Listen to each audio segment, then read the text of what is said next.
আসসালামু আলাইকুম প্রিয় শিক্ষার্থী, আজকের এই ক্লাসে আমি তোমাদের সাথে নবম শ্রেণীর ইংরাজি বইয়ের চ্যাপ্টার 9.4.1 নিয়ে আলোচনা করব। বলা হচ্ছে read the following text and turn it into an explanatory text by adding the missing elements of an explanatory text. বলা হচ্ছে যে রিড দ্য ফলোয়িং টেক্সট, এখানে একটা টেক্সট রয়েছে, এই টেক্সটটা তোমাদের পড়তে বলা হচ্ছে and turn it into an explanatory text, এবং এই যে টেক্সট সেটাকে একটা ব্যাখ্যামূলক টেক্সটে নিয়ে আসতে হবে। By adding the missing elements, এখানে কিছু এলিমেন্ট বা উপাদান মানে নাই, মিসিং রয়েছে, সেগুলোকে যোগ করে।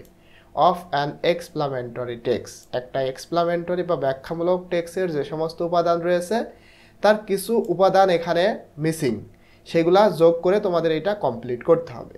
তো আমি অলরেডি তোমাদের জন্য এটা কমপ্লিট করে রেখেছি, আশা করি ইনশাল্লাহ তোমরা এখান থেকে সুন্দর করে বুঝতে পারবে। আগে আমরা এখানে একটু দেখো বলা হচ্ছে write the title of the text here, এখানে তোমাদের এই টেক্সটের একটা টাইটেল লিখতে হবে। ঠিক আছে, এই টেক্সটের একটা টাইটেল।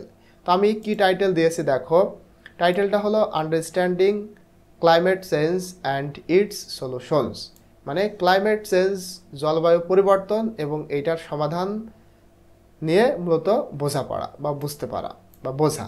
এখানে এটা না দিলেও হবে, এইভাবে তোমরা একটা টাইটেল দিবে। ঠিক আছে, এরপরে তোমাদের এখানে দেখো বলা হচ্ছে climate change refers to long term shifts in weather patterns and global temperatures, মানে জলবায়ু পরিবর্তন রেফার্স করে, নির্দেশ করে একটা দীর্ঘমেয়াদী শিফট ইন ওয়েদার প্যাটার্নস, মানে আবহাওয়ার যে প্যাটার্ন সেটার মধ্যে একটা দীর্ঘতম জিনিসকে নির্দেশ করে। অ্যান্ড গ্লোবাল টেম্পারেচার্স, এবং বৈশ্বিক যে তাপমাত্রা সেটাকে রেফার করে থাকে। It is primarily caused by human activities and natural process, এবং এইটা মূলত প্রাথমিকভাবে হয়ে থাকে বা ঘটে থাকে মানুষের কাজকর্ম এবং প্রাকৃতিক প্রক্রিয়ার দ্বারা। It has significant impact on the environment, ecosystems and human well-being, এবং এর একটা তাৎপর্যপূর্ণ ইম্প্যাক্ট বা প্রভাব পড়ে পরিবেশের ওপরে, মানে এনভায়রনমেন্টের ওপরে, ইকোসিস্টেমস বাস্তুতন্ত্রের ওপরে, এবং মানুষের মানে ওয়েলবিং বলতে যে মানে শরীর, হ্যাঁ, স্বাস্থ্য, এটার উপরে একটা ইফেক্ট বা ইম্প্যাক্ট পড়ে থাকে।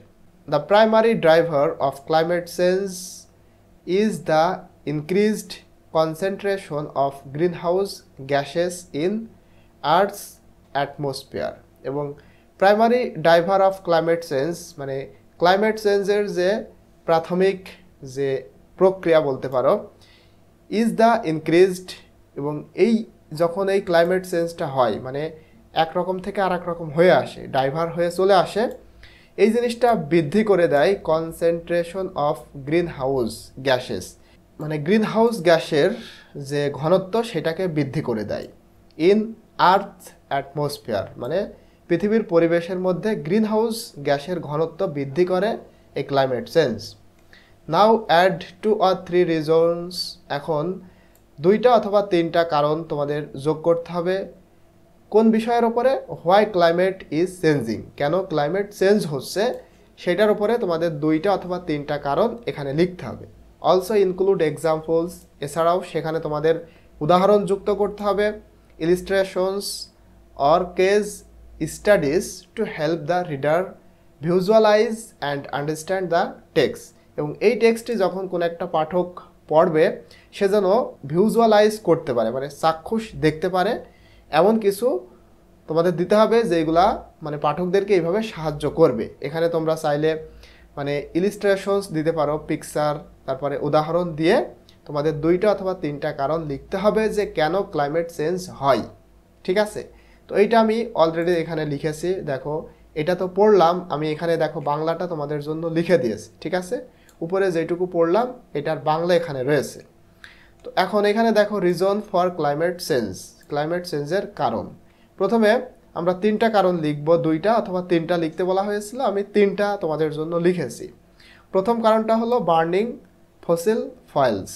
ঠিক আছে, মানে জীবাশ্ম জ্বালানি, যেটা মানে জীবাশ্ম জ্বালানি পোড়ানো, burning coil oil and gas for energy, মানে শক্তির জন্য মূলত কয়েল অয়েল গ্যাস, কয়েল মানে তো তোমরা জানো, কয়েল অয়েল মানে তেল, গ্যাস মানে গ্যাস, এগুলা পোড়ানো এবং এই জিনিসটা রিলিজ করে, ছেড়ে দেয় carbon dioxide into the air, মানে বাতাসে কার্বন ডাইঅক্সাইড ছেড়ে দেয়।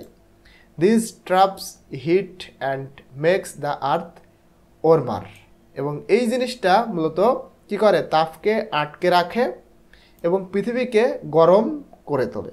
ট্রাফ বলতে কি করে, দিস ট্রাফস হিট, মানে এই জিনিসটা হিট করে and makes the earth warmer, এবং কি করে, পৃথিবীকে গরম করে তোলে। তাহলে এইটা হলো একটা কারণ। এক্সাম্পলটা দেখো, উদাহরণ, factories and cars produce a lot of carbon dioxide. মূলত ফ্যাক্টরি এবং কার প্রডিউস করে, উৎপাদন করে বা উৎপন্ন করে লট অফ কার্বন ডাইঅক্সাইড, মানে প্রচুর পরিমাণে কার্বন ডাইঅক্সাইড উৎপাদন করে, মানে ছাড়ে। হুইচ অ্যাডেডস টু গ্লোবাল ওয়ার্মিং, যে জিনিসটা বিশ্বকে গরম করে তুলছে। ঠিক আছে, এটা হলো একটা উদাহরণ। পরবর্তী আরেকটা কারণ হলো ডিফরেস্টেশন, মানে কি বলতো, গাছপালা কেটে ফেলা, বন উজাড়করণ। Cutting down trees reduces the earth ability to absorb carbon dioxide, CO2 মানে কার্বন ডাইঅক্সাইড, মানে কাটিং ডাউন ট্রিজ মানে গাছপালা কেটে ফেলা, এই জিনিসটা রিডিউস করতেছে, কমিয়ে দিচ্ছে পৃথিবীর ক্ষমতাকে, টু অ্যাবজর্ব শোষণ করার ক্ষমতাকে, মানে কার্বন ডাইঅক্সাইড শোষণ করার ক্ষমতা কমে যাচ্ছে গাছপালা কেটে ফেলার কারণে। This leads to more carbon dioxide staying in the atmosphere, এবং এই জিনিসটা নিয়ে যাচ্ছে আরও বেশি কার্বন ডাইঅক্সাইডের দিকে, এবং স্টেইং ইন দ্য অ্যাটমসফিয়ার, যেটা মূলত থেকে যাচ্ছে বায়ুমণ্ডলে, কজিং মোর হিট, এবং এই জিনিসটা বেশি হিট হওয়ার কারণ হচ্ছে, মানে তাপ সৃষ্টি হওয়ার কারণ। ঠিক আছে, এটা একটা কারণ।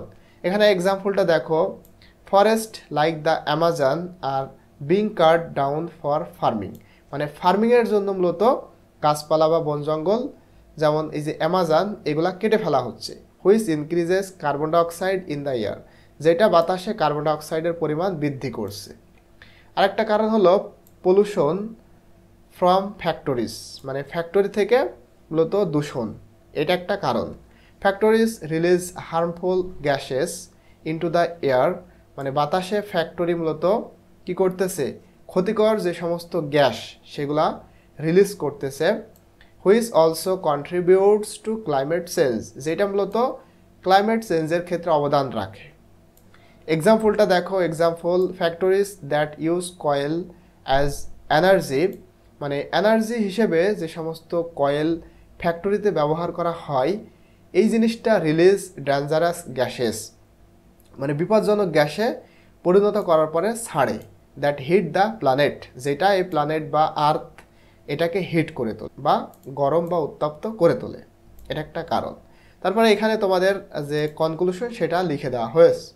ইন কনক্লুশন, আচ্ছা আমি এখানে বাংলাটা লিখে দিয়েছি, দেখো এই যে এখান থেকে সেভ আওয়ার আর্থ এই পর্যন্ত এখানে রয়েছে। এই যে in conclusion we should find out the solution, মানে পরিশেষে আমাদের সমাধান খোঁজা দরকার।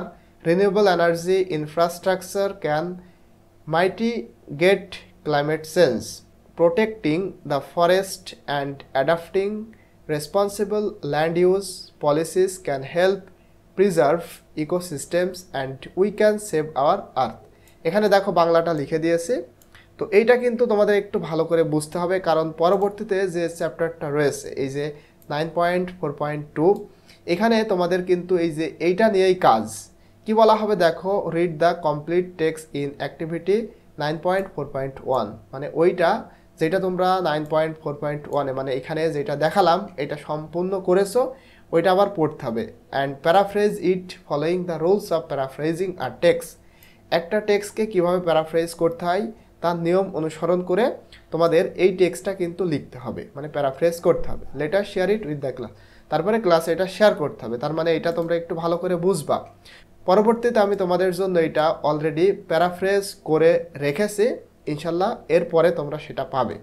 তো আজকের ক্লাসটা এই পর্যন্তই, পরবর্তীতে আমি তোমাদের সাথে 9.4.2 নিয়ে আলোচনা করব। টিল দেন, আল্লাহ হাফেজ।